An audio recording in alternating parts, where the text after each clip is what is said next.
Hello guys, good afternoon. कैसे हो आप सब? आई होप सब अच्छे होगे, स्वस्थ होगे, मस्त होगे। और मेरी लाइफ में अभी कुछ चीज़ें ठीक नहीं हैं और उसका रीज़न भी मैं आप सबको के साथ उसका रीज़न मैं आप सबके साथ बहुत जल्दी शेयर करूँगी कि क्यों मेरी लाइफ में सब कुछ इस समय ठीक नहीं चल रहा है।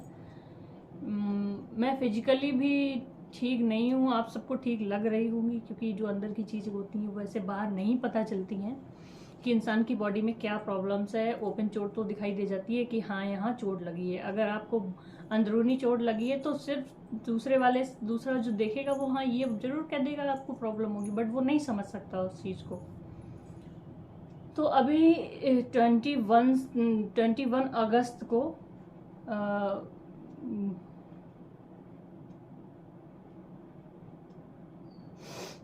21 अगस्त को मेरे फादर इन लॉ एक्सपायर हो गए और उसके बाद से मेरी लाइफ में बहुत सारी प्रॉब्लम्स चलने लगी। सबसे ज़्यादा तो हेल्थ को लेके, मैं अपनी हेल्थ को लेके बहुत ही ज़्यादा परेशान हो गई, क्योंकि उस समय मैं प्रेग्नेंट थी।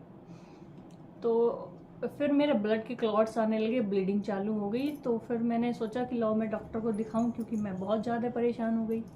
तो मैंने अलग अलग 2 से 3 डॉक्टर्स को दिखाया। तो जब मैंने डॉक्टर्स को दिखाया तो उन्होंने अल्ट्रासाउंड किया।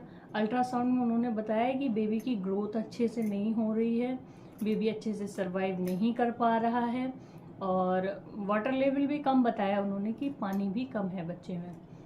तो उन्होंने कहा कि कुछ मेडिसिन चलेंगी, ठीक हो जाओगी, हो सकता है ठीक हो जाए। फिर मैंने काफ़ी दवाई भी खाई 15-20 दिन, बट मुझे कोई आराम नहीं मिला। उसके बाद मुझे ब्लीडिंग चालू रही। फिर मैंने अल्ट्रासाउंड कराया तो पता चला बच्चे की हार्ट बीट नहीं है। तो डॉक्टर ने बोला कि इसको तो आपको अवॉइड करना पड़ेगा। अब आप लोग समझ सकते हैं कि एक माँ के लिए उसका बच्चा क्या अहमियत रखता है। जब मुझे ये बात पता चली कि मेरा बच्चा अवॉइड करने को डॉक्टर ने बोला है, क्योंकि मैं अल्ट्रासाउंड कराने गई थी, मैं अल्ट्रासाउंड रूम से बाहर आ गई थी, जो मेरी मम्मा थी वो साथ में गई थी। उन्होंने डॉक्टर से पूछा, डॉक्टर ने उनको बताया कि बच्चा है जो उसकी हार्ट बीट नहीं है और आपको बच्चा अवॉइड करवाना पड़ेगा।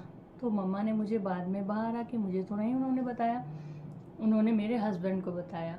जब हस्बैंड को बताया तो फिर उन्होंने मुझे बताया कि ऐसी ऐसी बात है और डॉक्टर ने बोला है कि बच्चे की हार्ट बीट नहीं है। तो आप समय मेरी कंडीशन समझ सकते हैं कि क्या हो गई होगी।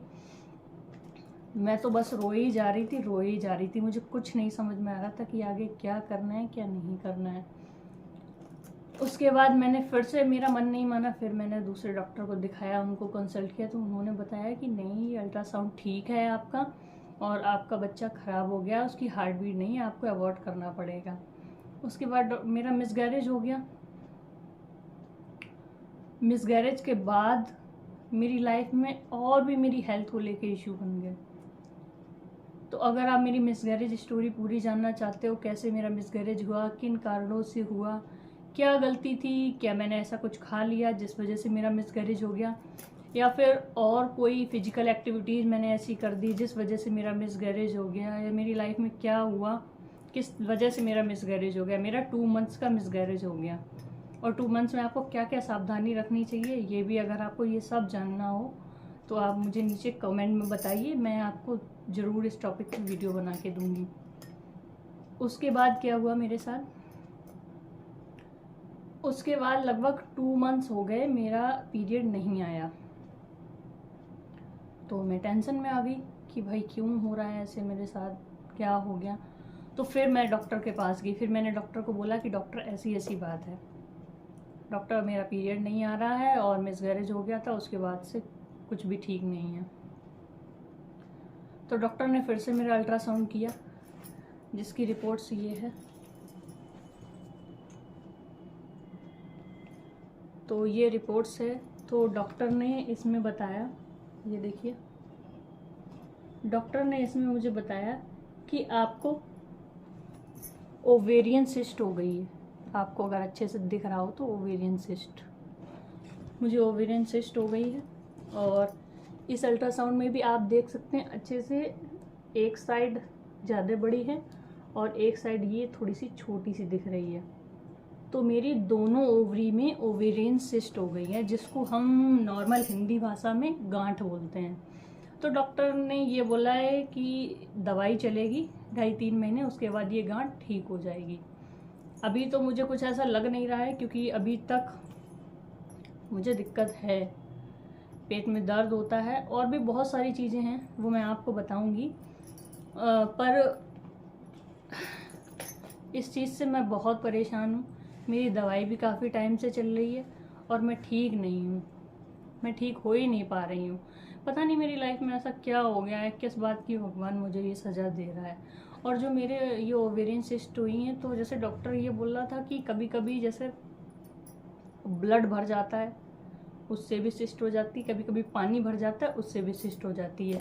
बट मुझे ये नहीं कंफर्म है कि मेरे क्यों सिस्ट हो गई है। हो सकता है ब्लीडिंग की वजह से हो गई हो सकता है पानी की वजह से हो गई हो। सिस्ट कई प्रकार की होती हैं। तो डॉक्टर ने मुझसे बोला है कि घबराने की कोई बात नहीं है, तुम ठीक हो जाओगी। बट दवाई मेरी चल रही है और इस समय मैं बहुत परेशान हूँ, क्योंकि मैं मेंटली, फिजिकली और फाइनेंशियली तीनों तरीके से मैं बहुत इस समय डिस्टर्ब चल रही हूँ। मेरी लाइफ में कुछ भी अच्छा नहीं चल रहा है। और जब से ये अल्ट्रासाउंड मैंने कराया है, तब से मेरी लाइफ में टेंशन और ज़्यादा बढ़ रही है। आप लोग खुद सोच सकते हैं, जिस माँ का बच्चा चला जाए और उसके बाद उसे ये ऐसी खबर पता चले कि उसकी दोनों ओवरी में सिस्ट हो गई हैं, तो उसकी मेंटल हेल्थ कैसी होगी, आप खुद सोच सकते हैं।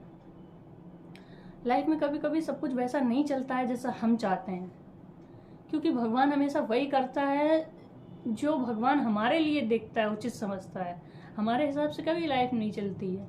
हमारे हिसाब से अगर लाइफ चले तो सब कुछ हमारे मन का हो, हमारे मन का सभी कुछ हो, जो हम चाहते हैं वो हो हमारे पास। और इसीलिए मैंने ये ब्लॉग बनाया है। अगर मैं आपको सच एक बात बताऊं, तो मेरी लाइफ में कोई भी ऐसा नहीं है जिससे मैं अपनी बात शेयर कर सकूं। आप लोगों से ये उम्मीद है कि आप लोग मुझे सपोर्ट करेंगे, मैं आप तक अपनी बात पहुंचाऊंगी।